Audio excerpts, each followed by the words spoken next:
আসসালামু আলাইকুম বন্ধুরা, কেমন আছেন সবাই? আশা করি সবাই ভালো আছেন। তো আমি মানে 10 নম্বর পর্ব তো দেওয়ার পরে বলেছিলাম যে অনেক তাড়াতাড়ি আমি 11 নম্বর পর্ব নিয়ে আসব। তো যাই হোক, আপনাদের জন্য আমি অনেক কষ্ট করছি ভাই, আপনারাও আমার জন্য একটু কষ্ট করিয়েন আর আমার ভিডিওগুলোকে একটা করে শেয়ার করে দিয়েন ভাই। সবার কাছে অনুরোধ, যারা আমার ভিডিও দেখেনও না, প্রথমবার এই ভিডিওতে এসেছেন, তাদের কাছেও একটা রিকোয়েস্ট যে আপনারা যদি সময় পান তো অবশ্যই শুনবেন, আর যদি সময় না পান তো একজনের সাথে ভাই 1 মিনিট লাগবে জাস্ট একটা শেয়ার করতে। আপনি যদি একজনের সাথে শেয়ার করেন আমার জন্য, আমার কিন্তু অনেকটাই উপকার হবে ভাই। আর আপনারা জানেনই যে একটা শেয়ার বা একটা র্যান্ডম শেয়ার একটা ইউটিউব চ্যানেলের জন্য কতটা মানে রাখে আর কি। তো সবার কাছে একটাই অনুরোধ যে একটা শেয়ার করবেন, আর যদি শোনেন গল্পটা যদি ভালো লাগে তো অবশ্যই লাইক করবেন, আর যারা সাবস্ক্রাইব এখনও করেননি তারা অবশ্যই সাবস্ক্রাইব করে দেবেন। তো চলুন 11 নম্বর পার্ট শুরু করা যায়। তো 10 নম্বর পর্বে আমি বলেছিলাম আপনাদের যে আমি তার সাথে এক জায়গায় খেতে বেরিয়েছি, এবং খাওয়ার পর সে আমাকে সিগারেট এনে দিল, এবং আমি সিগারেটটা পিছনে যেয়ে খেতে খেতে ভাবলাম যে সেই হয়তো বা আমার সেই এক্স গার্লফ্রেন্ড হাবিবা। আর আমি সিগারেটটা অর্ধেক অবস্থায় ফেলে দিয়ে আমি তাকে গিয়ে একদম ঝাড়ি মেরে একটা কথা বলেছিলাম, সেটা হচ্ছে যে তুই কি আমার সাথে অভিনয় করছিস? তো সে এই কথাটা শোনার পরে আমাকে কোনো অ্যান্সার দেয়নি, আমাকে শুধুমাত্র এটুকু বললো যে এখানে সিন ক্রিয়েট করিয়েন না, আপনি বাসায় চলেন, বা মানে একটা বোঝানোর চেষ্টা করলো যে আপনি পাবলিক প্লেসে এভাবে করিয়েন না। তো আমি মানে অ্যাকচুয়ালি আমি তাকে ঝাড়ি মারার মূল কারণ হচ্ছে এটুকুই, যা আমি এসেছি, আমি এখানে এসেছি আমার মানে আর্থিক অবস্থা ঠিক নাই, এই জন্য আমি টাকা কামাই করতে এসেছি। আর ও মানে আমার সাথে যদি ওই থাকে, এটা তো ও তো এটা রীতিমতো ফাজলামি করছে আর কি। কারণ যে একটা ফাজলামির লিমিট থাকে, যে সে আমার সাথে একদিন প্র্যাঙ্ক করলো, প্র্যাঙ্ক করার পরে যদি সে আমাকে বলে দেয় যে সেই হাবিবা, তো আমি হয়তো বা অনেকটাই মানে স্বাভাবিক হয়ে যাবো, ম্যানেজ করে নিতে পারবো। আর সে যখন এই যে এভাবে অভিনয় করছে, সেটা তো আমার জন্য, আমি ভাবছি যে আমার জন্য এটা প্রবলেম, কিন্তু হয়তো বা সে অন্য কিছু ভেবেছিল। তো এই জন্য আমি তাকে এভাবে বললাম, আর সে আমার কাছে রিকোয়েস্ট করলো যে আপনি এখানে এভাবে সিন ক্রিয়েট করেন না, আপনি বাসায় চলেন, তখন কথা বলছি আর কি। তো এই বলে মানে আমি আর তার সাথে গেলাম না, আমি বললাম যে তুই তোর মতো আয়, আমি চলে গেলাম। এবার মানে তুই তাক্কারি করেই আমি কথা বললাম আর কি। মানে আমি একদম রাগান্বিত হয়ে গেছি, এতদিন যে তার উপরে ফিদা হয়েছিলাম তার চেহারা দেখে, বা আমি এটাও ভাবছিলাম সে হাবিবার বন্ধু বা আর কিছু। তো আমি এগুলো সব কিছুই ভুলে গেছি, আমি আমি জাস্ট এটুকুই মনে রেখেছি যে সে আমার সাথে অভিনয় করছে এবং সে এটা সম্পূর্ণভাবে বেয়াদবি করছে একটা। তো আমি এই কথা বলেই আমি সেখান থেকে চলে গেলাম, বাসার চাবি আমার কাছে ছিল, রুমের চাবি। তো আমি চলে গেলাম, এবং যাওয়ার পরে আমি রুমে গিয়ে বসে আছি, এবং একটা বেয়াদবি আমিও করলাম, যে সেটা হচ্ছে আমি রুমের ভিতরে সিগারেট ধরিয়ে রেখেছি আর কি, মানে আমি সিগারেট খাচ্ছি রুমের মধ্যেই। তো সে কিছুক্ষণ পরে আসলো, আসার পরে নক করলো, নক করার পর আমি খুলি না, কিছুক্ষণ খুললাম না, মানে সে তখনও আমাকে আওয়াজ দেয়নি আর কি। তো আমাদের নিয়ম ছিল যে আমি তো বলেছিলাম প্রথম পর্বে কি দ্বিতীয় পর্বে যে আমি আওয়াজ দিব তারপরে যাতে দরজাটা খুলে, বা সে আওয়াজ দিলে আমি তারপরে দরজাটা খুলবো। তো সে অনেকক্ষণ নক করার পরে তারপরে তখন আওয়াজ দিল যে দরজা থেকে শুনতে কি পান না, দরজাটা খুলেন না। মানে সে রিকোয়েস্ট ভাবে বলছে, সে আর কি রাগারাগি করছে না। তো আমি তখন আবার দরজাটা খুললাম, খোলার পরে সে দেখছে যে রুমের মধ্যে সিগারেটের গন্ধ, মানে বুঝতে তো পারছেন একটা বন্ধ রুমে যদি আমি সিগারেট খাই তো কিরকম একটা গ্যাস হবে, বা কি টাইপের পজিশন হবে। তো তারপরেও সে আমাকে কিছু বলছে না, সে শুধু মানে নিজের যে ভারী পোশাক আশাকগুলো পরে গেছিলো সেগুলো খোলা মানে শরীর থেকে নামাচ্ছে আর কি। যেমন ধরেন যে বোরকা পরেছিল বা আর কিছু, মানে এই যে এই টাইপের যতগুলো পোশাক ছিল ওগুলো নামাচ্ছে শরীর থেকে। তো আমি তখনও তার দিকে তাকাই না, কারণ যে আমার তো এখন তার উপরে আর আমি ফিদা হয়ে নাই, আমি জাস্ট এখন তার উপরে রাগান্বিত হয়ে আছি যে সেই হাবিবা, সে আমার সাথে অভিনয় করছে। আর ভিতরে আর একটা ভয় ছিল যে আমি যে ব্যবহারটা করেছি এটার কারণে হয়তো বা সে আমাকে মানে যদিও বা সে হাবিবা হয় তো সে তো আমাকে আর এখানে মানে সায় দিবে না, সে আমার বিরুদ্ধেই থাকবে। কারণ যে সে যদি হাবিবা হয়, আমি হাবিবার রাগটাও তো জানি যে সে অনেকটাই রাগী মানুষ ছিল আর কি। আমি স্বাভাবিক তাকে দেখিনি, কিন্তু যতটুকু পরিমাণে ফোনে বা মেসেঞ্জারে রাগারাগি হয়েছে আমাদের যতদিন ততদিন আমি শুধু তাকে মানে বোঝাতাম আর কি, বুঝিয়ে আমি আমার নিয়ে আসতাম, মানে এক কথায় আমার ফেভারে নিয়ে আসতাম, তাকে বুঝিয়ে তাকে মানিয়ে নিতাম। তো এখনো সেম, সে মানে দরজা খোলার সময় তো রাগ দেখায়নি, কিন্তু এখন যা দেখছি যে সেও আমার সাথে আর কিন্তু কোনো কথা বলছে না। আমি দরজাটা লাগালাম, দরজাটা লাগার পরে আমি ফ্যানটা অন করলাম, কারণ যে অ্যাকচুয়ালি সিগারেটের গ্যাস যে কোনো মেয়ে নেক এটা আমিও চাই না। আর আমি সবাইকে রিকোয়েস্ট করছি যে যারা আমার গল্প শোনেন, যারা সিগারেট খোর আছেন আমার মতো, তারাকে একটা অনুরোধ করছি যে প্লিজ কেউ কোনো মহিলার সামনে সিগারেট খেয়ে ইনস্ট্যান্টলি কোনো মহিলার সামনে যাবেন না, বা সিগারেট রুমের মধ্যে খাবেন না। কারণ যে সিগারেটের মানে যে বাজে গ্যাসটা আছে ভাই, এটা নিজেই যখন কোনো একটা সিগারেট খোর অন্য কোনো সিগারেট খোরের কাছে এই গ্যাসটা পাবে, তখনই সে বুঝবে যে একটা সিগারেটের কতটা পরিমাণে ক্ষতিকারক গ্যাস থাকে, আর সেটা একটা মহিলা হয়ে কিভাবে সহ্য করবে ভাই।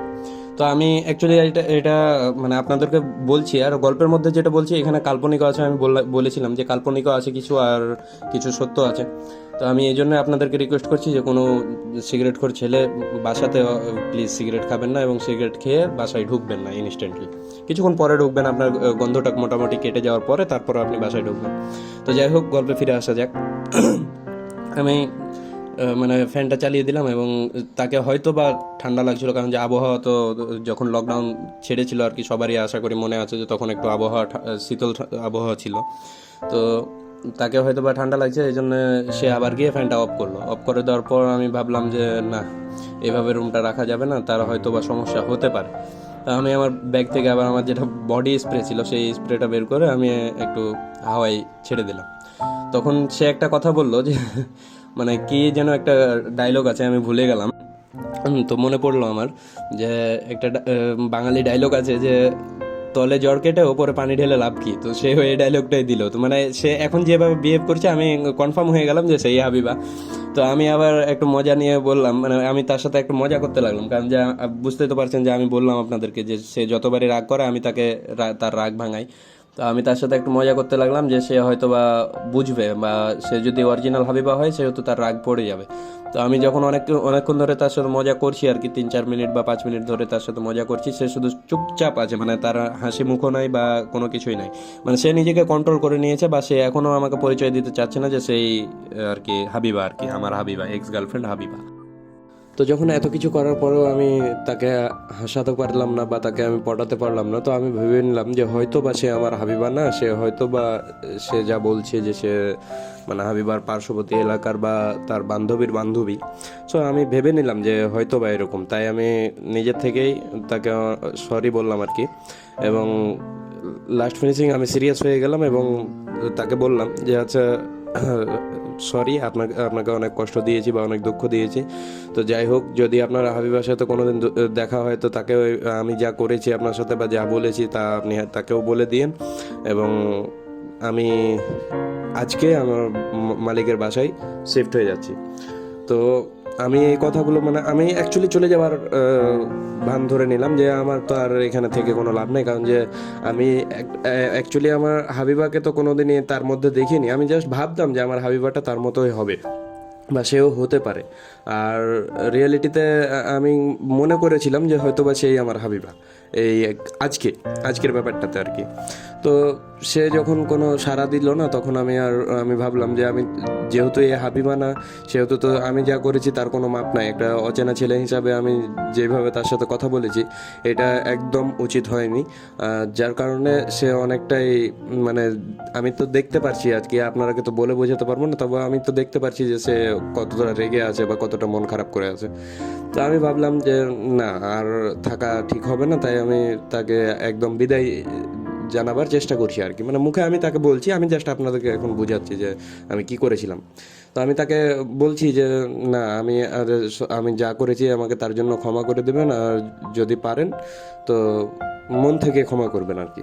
তো এটা বলার পর আমি যখন আমার ব্যাগপত্র গোছাতে লেগেছি, মানে আমি তাকে অ্যাকচুয়ালি আমি তাকে দেখাচ্ছি না, আমি নিজেও বেরিয়ে যাব আজকে রাত্রে এখান থেকে বেরিয়ে যাব, এবং রাতটা কোনো রকম এদিক ওদিক কাটিয়ে আমি সকালে তখন মানে ডিউটিতে যাওয়ার পর আমি মালিকের সাথে কথা বলে আবার সেখানে থাকতে শুরু করবো আর কি, এটাই ভাবলাম। তো এই মুহূর্তে আমি যখনই ব্যাগ গোছাতে লেগেছি তেমনই পিছন থেকে মানে সে তার বিছানা থেকে উঠে এসে আমার সাইডে আসলো। আর আশা করি আপনাদের জানা আছে আমাদের দুইজনের মাঝখানে একটা পর্দা ছিল, তাই আমি ওই পারে কি করছি এটা সে বুঝতে পারছিল না, কিন্তু আমার কথার ভঙ্গিতে সে বুঝে নিয়েছে যে আমি এখন ব্যাগটা গোছাচ্ছি আর এখান থেকে যাওয়ার জন্য রেডি হচ্ছি আর কি। তো সে তার ওখান থেকে উঠে এসে আমার এইদিকে এসেছে এবং আমার এইদিকে এসে আমাকে মানে আমার মাথার সাইডে আমার ব্যাগটা রাখা ছিল, আর আমি সেই ব্যাগটায় নাড়াচাড়া করছিলাম আর কি। তো সে এক সাইড থেকে এসে আমার ডান সাইডে এসে আমাকে ঘুরিয়ে, মানে তার দিকে ঘুরিয়ে, সে খাটের নিচে দাঁড়িয়ে আছে আর কি, আমি খাটের উপর বসা। সে আমাকে তার দিকে এক হাত দিয়ে ঘুরালো এবং একটা জোরে করে একটা চড় মারলো, আমাকে চড় মারলো। আপনারা আবার ভাবিয়েন না যে আমি তাকে মেরেছি। তো সে আমাকে অনেক জোরে একটা চড় মারলো এবং মানে কি বলবো ভাই, একদম কান্নায় ভেঙে পড়লো। আর আমি তখন মানে ওই মুহূর্তটাতে আমার মানে মাথায় কিছু ঢুকছে না যে আমি এই চরের বদলা নিব, না সে হাবিবা বলে তাকে সমর্থন করব, না কি করব, আমি কিছুই ভাবতে পারছিলাম না। আর এই মুহূর্তে মানে ওর কান্না দেখে আমি তাকে তাকে থামাবো নাকি আমিও কান্না করব, না কি করব, আমার মাথায় কিছুই আসছে না ভাই। আর বুঝতেই পারছেন আমাদের মাত্র 3 দিনের সম্পর্ক এইখানে, আর সে যদি আমার গার্লফ্রেন্ডও হয় তারপরেও তার সাথে তো আমার কোনোদিন দেখা হয়নি ভাই। আর আমি তাকে চিনিও না বা আমি তাকে কোনোদিন টাচও করিনি, যার ফলে আমি তার কান্না চুপাতেও পারছি না। আর এই মুহূর্তে মেয়েটি আবার আমাকে মানে জড়িয়ে ধরলো। আমি বিছানায় বসে আছি আর সে দাঁড়িয়েছিল, সে হাঁটু গেড়ে বসে গেল আমার সামনে এবং আমাকে ওই অবস্থায় আর কি আমাকে জড়িয়ে ধরলো। আমি তো ভাই মানে একদম একে তো এখানে ফিদা হয়ে আছি, দ্বিতীয়ত একটা অচেনা মেয়ে আমাকে জড়িয়ে ধরে আছে, তার উপরে আবার আমার এক্স গার্লফ্রেন্ড যাকে আমি কোনোদিন দেখিও নি, সে আমাকে মানে কয়েক রকমের চিন্তা ভাবনা মাথার ভিতরে চলছে। তারপরও ভাবছি যে হয়তো বা আমার জীবনসঙ্গী আমি পেয়ে নিয়েছি, মানে সব কিছু মিলিয়ে একটা অস্থির অবস্থা। কিন্তু আরেকটা কথা ক্লিয়ার করে দিই যে এখনো কিন্তু সে আমাকে বলেনি যে সেই হাবিবা কিনা, কিন্তু আমার মনে হচ্ছে যে সেই হাবিবা, বা সে যদি এখন বলেও যে সে হাবিবা তো আমাকে মেনে নিতে হবে। আর কারণ হচ্ছে যে আমি হাবিবাকে চিনি না, শুধু চিনার একটাই উপায় আছে যে তাকে আমাকে প্রশ্ন করতে হবে যে সেই হাবিবা কিনা। তাকে অতীতের কিছু প্রশ্ন করলে হয়তো বা ক্লিয়ার হয়ে যাব, কিন্তু এখন তো সেই সিচুয়েশনও নাই রে ভাই যে আমি তাকে প্রশ্ন করব, যে তার কান্না থামাবো এবং কান্না থামানোর পরে আমি তাকে জিজ্ঞাসা করব বলো তো আমরা কি করেছিলাম, তাহলে আমি বুঝবো তুমি হাবিবা। এরকম তো কোনো সিচুয়েশনও নাই। এই জন্য ভাই মানে একদিকে খুশি হচ্ছে, আরেকদিকে মানে ওই রকম চিন্তা ভাবনা আসছে যে এই মেয়ে যদি হাবিবা না হয় তাহলে তো অনেক বড় কেলেঙ্কারিও হতে পারে। আর হাবিবা হলে এটা কোনো ম্যাটার না যে সে আমাকে জড়িয়ে ধরলো ভাই আর কিছু, কারণ যে আমরা অলরেডি মানে বিবাহ করিনি বা একে অন্যের সাথে সাক্ষাৎ করিনি, কিন্তু আমরা অলরেডি একে অন্যকে হাজব্যান্ড ওয়াইফ মানতাম, বা সে আমাকে অল টাইম স্বামীর জায়গাতেই রাখতো এবং আমিও তাকে আমার বউয়ের জায়গাতেই রাখতাম। তো যাই হোক, সে অনেকক্ষণ ধরে কান্না করতেই আছে, আমি কিছু বলতেও পারছি না। তো আমি জাস্ট নিজের গার্লফ্রেন্ড যদি নিজের বুকে কান্না করে তো যেভাবে চুপানোর চেষ্টা করে, তো আমি সেইভাবেই শুধুমাত্র একটা মানে বৃথা চেষ্টা করলাম আর কি। যে মানে আমি যখন তাকে থামাতে গেলাম সে আরও মানে তার কান্নার গতি যেন আরও বেড়ে গেল।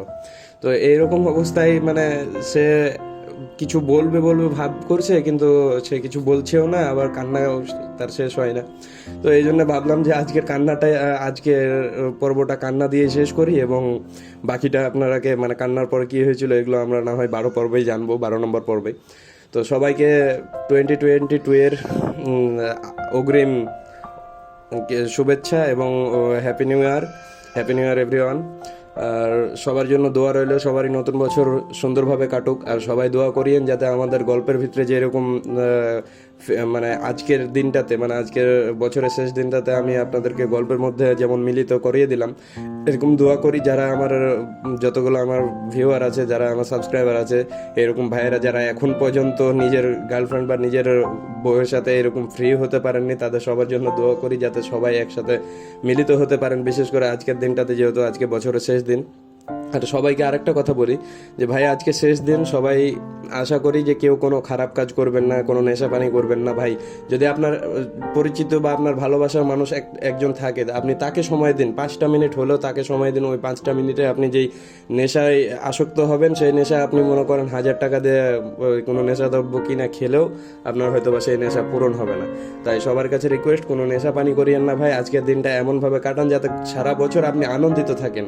নেশায় ডুবে গিয়ে সারা রাত কাটিয়ে সকাল হলো আবার 2022 সাল শুরু হয়ে গেল, লাভ কি রে ভাই?